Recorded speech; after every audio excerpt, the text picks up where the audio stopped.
आजकल यति महँगो छ नि साग। आजको साग तरकारी तोरीको साग मैले आफ्नै काममा व्यस्त म चाहिँ गइरहेको छु है। आजको साँझको तरकारी टाइम लाग्छ तर आज त सेम सर हल्का। Hi guys, welcome to my new vlog video. साथीहरू आज बिहानै हेर्नुहोस् खेतमा पठाइरहेछन्। धुनाइ पठाइ 8 बजे से मोर सुरु मै जिम रेस्ट कर टू 1 घंटा जाऊ छट्टे। हेर्नुहोस् दोकान खोलेर आज बिहानै आछौँ। त्यही भएर एकछिन 1-1.5 घन्टामा अब काट्न गइरहेको छु साथीहरू। 1.5 घन्टा हुए किन 7 बज गेल। 1 घन्टा हुन्छ साथीहरू, म जान्छु फटाफट। अब जान लाग्छु म एक्लै, पछि जान्छन् रियानको मम्मी। फाइनली गाइस खेतमा पुगिसके। हेर्नुहोस् बाल देखाइरहेछन्, पुरा मुसा यति धेरै धान काटिरहेछन् साथीहरू, पुरै खतम गरिदिएछन्। हेर्नुहोस् अब आज अहिले म 1 घन्टा काट्छु, 1 आधा घन्टा 45 मिनट, त्यसपछि फेरि म मेरो ड्युटी दोकान हेर्ने हुन्छ साथीहरू। म काट्छु। गाइस हेर्नु म खेतबाट आइसके अनि रियानको बुवा चाहिँ बजारतिर गइरहेछन्।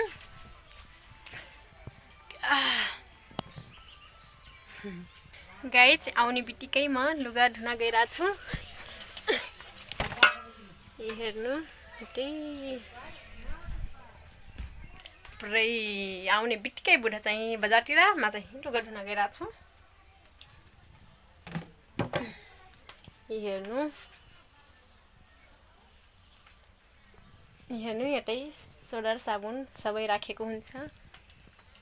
यति साथीहरू घाम त लाग्दैन, त्यो ढाड धेरै दुख्छ क्या। केही हुँदैन, केही दिन पछि केही दिन काम गरेर अनि आराम 2-3 दिन मात्र हो। कस्तो भयो कपाल सपाल पुरै। म लुगा धुन गइरहेछु।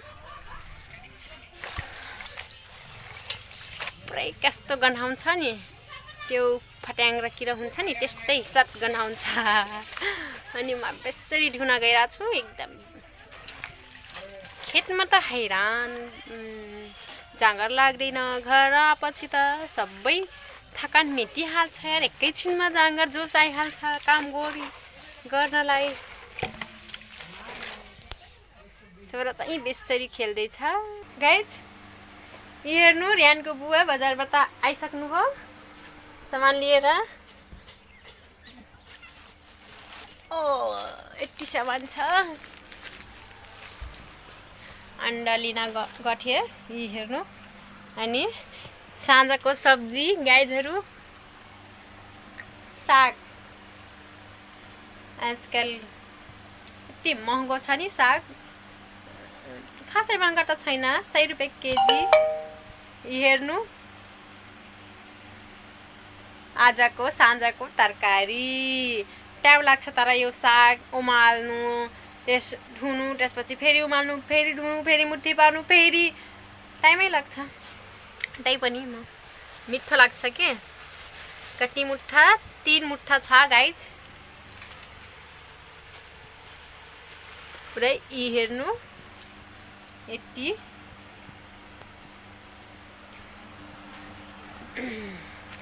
यता चाहिँ साबुन ठाँट लगाउनु पर्ने छ। म मिलाइदिन्छु अनि एकछिन पछि अहिले बुढाबुढी खाना खान्छौँ, मिलिजुली काम गर्छौँ। बुढा कहिले काहीँ सामान मिलाउँछु। यो साबुन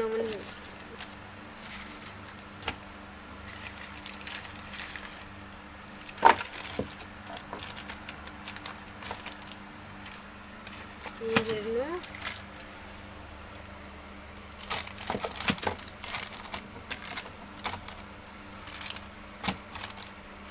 म मिलाउन जान्दैन रे, त्यसैले रियानको बुवा आफै मिलाउँछन्, तर म अहिले यो साबुन मात्र राखिरहेको छु।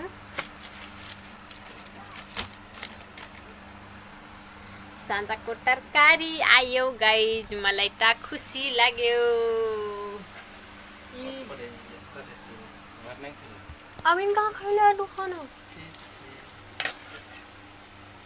अब खाइम न टमाटर सर के छ त का साढे 2 बजे जाऊँ न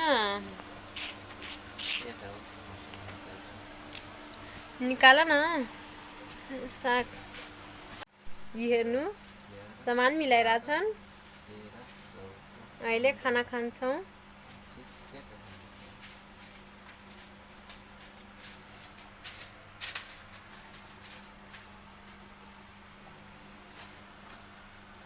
साथीहरु रियानको मम्मी खाना स्टार्ट गरिसके। हेर्नुस् मेरो नास्ता छोरा सुतेछ। हेर्नुस् अन्डा आइसक्यो 1 किरेट। नयाँ ताजा सामान आए गर्छ साथीहरु। आएको आए। हेर्नुस् तेल नयाँ तेल आछ। रेट बढिसक्यो साथीहरु तेलको पनि के गर्ने यस्तै छ। हुन्छ अब म पनि खाना खान्छु, नास्ता खान्छु, खाना खान्छु साथीहरु। आज भोलि भिडियो बनाउन खासै राम्रो दिन सकिया त्यही पनि साथीहरु तपाईहरुको लागि हामी भिडियो प्रत्येक दिन बनाउने प्रयासमा छौं जस्ती काम भए पनि। हेर्नुस् बाहिर पुरा सुनसान छ, बादल आइराछ साथीहरु। धान पुरा मान्छेहरु काटे छन्। गाइस म खाना खाइसक्यौ। हेर्नु यो केक चीजको डिस बनाइराछन्। म चाहिँ खाना खाएर पनि पेट भरेन अनि मूंगफली खाना गइराछु। छोरा चाहिँ सुतेछ मेरो प्यारो छोरो। हेर्नु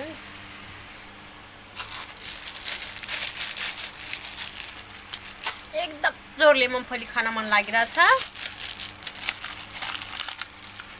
खाने कि नहीं?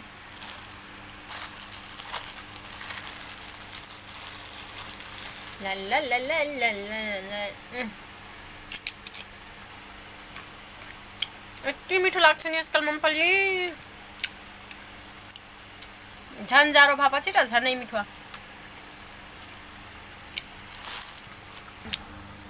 वाह आँखी कैसे देखाइदैन पुरै। कई बजे उठ्नु मैं आज 5 बजे। अब मेरो टाइम हुन लाग्छ। अब म बिसाइसके गाइजहरु साथीहरु। अब खेत जाने समय आयो। खेत जानु पर्ने। कहाँसम्म बिसाउनु पर्छ। बादल गरिरहेछ के गर्ने। धान चाहिँ काटी बिसाइराछौं। बिसाउँ भन्छन् रेस्ट गर्छन्। बिसाउँ त भन्छन्। हालमा भन्छन् बिसाउँ। अब नेपालीमै रेस्ट गरी हालौं। एकछिन रेस्ट गर्ने ठाउँै छैन। कहाँ सुती हालौं। जोर से मूंगफली भूज मन लातो हो न। हल्का भुजेको परि धेरै काम हुन्छ। ब्लग बनाउनु पनि फुर्सद छैन। त्यही पनि अलिअलि बनाइहाल्छौँ। है बिहान 5 बजेतिर उठ्नु पर्छ। अनि उठ्छ बित्तिकै खेततिर जाउँ। अनि दिनभरि खेतैमा के गर्ने साथी। हेर्नु साथीहरु म अब जानलाई रेडी भए। हाँसी खोइ मेरो आज यो हाँसी लिएर गछु काट्न। खै मेरो दुपट्टा देऊ त। आयो मच्छी काट्न आइदिए यार। मेरो दुपट्टा देऊ भनेपछि सुन्दैनौ। आफ्नै काममा बेस्ट। म चाहिँ गइराछु है। जाऊ नहीं जाऊँ। आज त सेम सर हल्का फरक छ। ल म जान्छु है।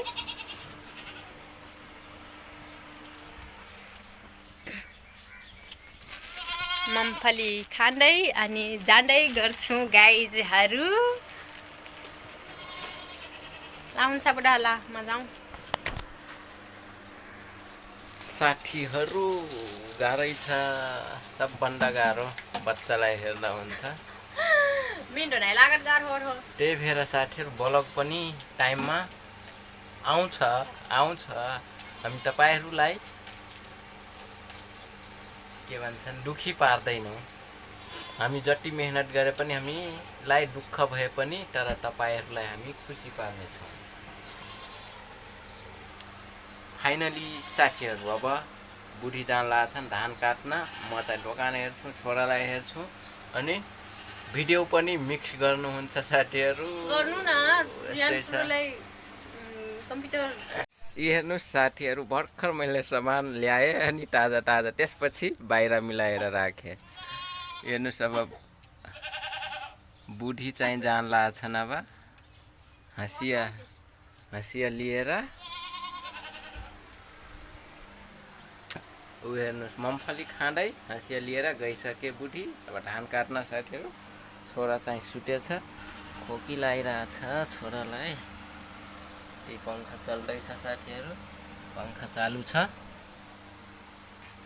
आजकल यतातिर सामान अलि खाली भइसकेछ साथीहरू डब्बावाला, किनभने पाउरोटीवाला पनि धान काटिरहेछ। त्यही भएर हेर्नुहोस् हाम्रो दोकानमा नयाँ नयाँ मुम्फली आइसकेछ साथीहरू, ताजा ताजा एकदमै। यी आजको साग तरकारी तोरीको साग मैले ल्याएँ, आधा केजी पुगिहाल्छौँ 2-3 जनाटा यति। साथीहरू तपाईहरूलाई कस्तो लाग्छ हाम्रो भिडियो तपाईहरूले कमेन्ट गर्नुहोला साथीहरू। अनि तपाईहरू कुन कुन ठाउँबाट हेर्नुहुन्छ अनि तपाईहरूको उता धान काटेर सकिहाल्यो कि काट्दै हुनुहुन्छ कि सुरु गर्नुभएको छैन भन्नुहोला साथीहरू। हाम्रो चाहिँ अलिकता थोरै थियो, हाम्रो जग्गा जमिन छैन साथीहरू, 1 कट्ठा मात्रै छ, त्यो पनि अब आफ्नो नाममा छैन, 1 कट्ठा मात्रै छ। अनि बुढी चाहिँ आन्टीहरूको धान काट्न गएछन्। अनि साथीहरू यस्तै छ, के गर्ने। तर साथीहरू तपाईहरूको उतातिर धान कस्तो छ हाल अनि धान कति काट्नुभयो लाइक कमेन्ट सेयर गर्नुहोला। अनि तपाईहरू कुन कुन ठाउँबाट हेर्नुहुन्छ हाम्रो भिडियो साथ सपोर्ट गर्नुहोला साथीहरू। हुन्छ साथीहरू आजको छोटो ब्लग भिडियो यहीँसम्म। तपाईहरूसँग अब मिल्नेछौँ एकदमै नयाँ ब्लग भिडियोमा। तबसम्मलाई बाई बाई, नेक्स्ट ब्लगमा।